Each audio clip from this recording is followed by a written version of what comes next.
పొలాటిల్లో దూరిపోతుంది, చాలా మంది మంచాల వాళ్ళు లేవు. అందులో కాపురాలు లేరు, ఇళ్ళన్నీ అట్టే ఉన్నాయి.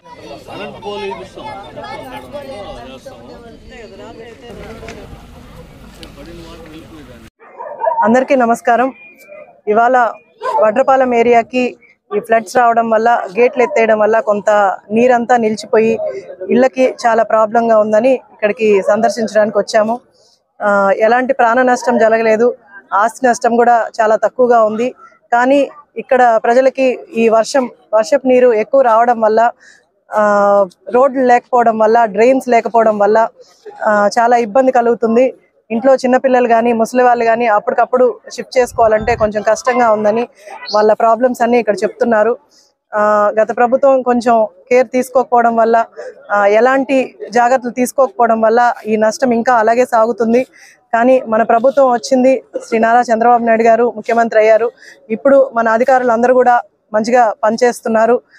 అధికారులందరూ కూడా రాత్రి కూడా వచ్చి ఇదంతా సందర్శించి నాకు ఇన్ఫర్మేషన్ ఇవ్వడం జరిగింది. అందరం కేర్ తీసుకొని ఎలాంటి ప్రాణ నష్టం లేకుండా అందరినీ షిఫ్ట్ చేయడం జరుగుతుంది.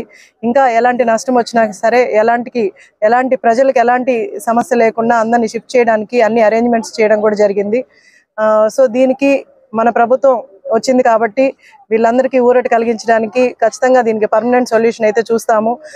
రోడ్స్ కానీ డ్రైన్స్ కానీ, ఈ డౌన్ ఉన్న ఏరియాస్ ఒకవేళ ఇబ్బంది కలిగే ఇల్లులు ఏమన్నా ఉంటే ఖచ్చితంగా వాళ్ళని వేరే ఏరియాకి షిఫ్ట్ చేసి అందరినీ జాగ్రత్తగా ఉంచే ప్రయత్నం ఖచ్చితంగా చేస్తాము.